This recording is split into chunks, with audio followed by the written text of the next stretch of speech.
മകരവിളക്കിനായി ശബരിമല നട തുറന്നതോടെ പരമ്പരാഗത കാനനപാത വഴിയെത്തുന്ന തീർത്ഥാടകരുടെ എണ്ണം വർദ്ധിച്ചിരിക്കുകയാണ്.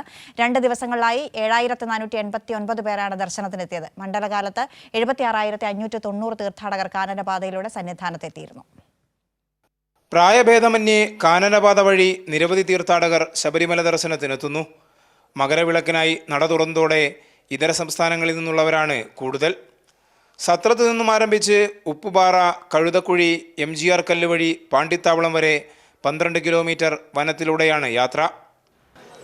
ആന കണ്ടില്ല, പക്ഷേ കാട്ടുപോത്തിനുണ്ട്. ഞാനാണെങ്കിൽ ഫസ്റ്റ് ഓടി വന്ന്, ഇപ്പോഴാണെങ്കിൽ കാലൊക്കെ വേദനിച്ച് തളർന്നു പോയി. കാനനപാതയെന്ന് പറയുമ്പം അത് അയ്യപ്പൻ്റെ ഒരു മല ചവിട്ടി വരുന്നൊരു സുഖമല്ലേ. മലയെന്ന് പറയുമ്പോൾ ഇപ്പോൾ കാനനപാതയായിട്ട് നല്ല പുൽമേടെന്ന് പറയുന്നത് അയ്യപ്പൻ്റെ കാനനപാത എന്ന് പറയുമ്പോൾ ഇതാണുള്ളത്. ബാക്കി നമ്മൾ വരുന്നത് കംപ്ലീറ്റ് കോൺക്രീറ്റ് പാതയായില്ലേ.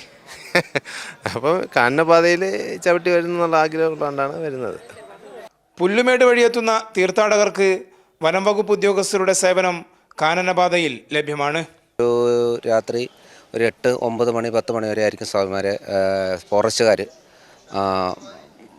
വളരെ ബുദ്ധിമുട്ടുള്ള യാത്രയാണ് ഫോറസ്റ്റുകാരെ കൊണ്ടുവരുന്നത്. കാര്യം രാത്രിയായി കഴിയുമ്പം ഇരുട്ടാണ്. പിന്നെ അതുപോലെ തന്നെ എന്തെങ്കിലും അത്യാവശ്യം ഉണ്ടെങ്കിൽ തന്നെ, അത്യാവശ്യ സ്വാമിമാർക്ക് എന്തെങ്കിലും അപകടം പറ്റുവാണെങ്കിൽ തന്നെ നമ്മൾ NDRF പിന്നെ ഫയർഫോഴ്സ് ഇവരെയൊക്കെ വിളിച്ച് നമ്മൾ സ്ട്രക്ചറിൽ സ്വാമിമാരെ ഫോറസ്റ്റിൻ്റെ സഹായത്തോടെ ഇവിടെ എത്തിക്കുക ചെയ്യുന്നത്. രാവിലെ 7 മുതൽ ഉച്ചയ്ക്ക് 1 മണി വരെ സത്രത്ത് നിന്നും ഭക്തരെ കടത്തിവിടും. 6 മുതൽ 9 മണിക്കൂർ വരെ സമയമെടുത്താണിവർ പാണ്ടിത്താവളത്തെത്തുന്നത്. ഇവരുടെ പരിശോധനയ്ക്ക് പ്രത്യേക സൗകര്യം പാണ്ടിത്താവളത്ത് പോലീസ് ഏർപ്പെടുത്തിയിട്ടുണ്ട്.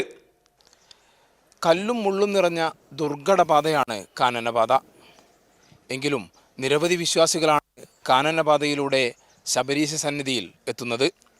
മകരവിളക്ക് മഹോത്സവത്തിന് തുടക്കമായതോടെ കൂടുതൽ വിശ്വാസികൾ ഈ പാതയിലൂടെ സന്നിധാനത്തേക്ക് വന്നുകൊണ്ടിരിക്കുന്നു.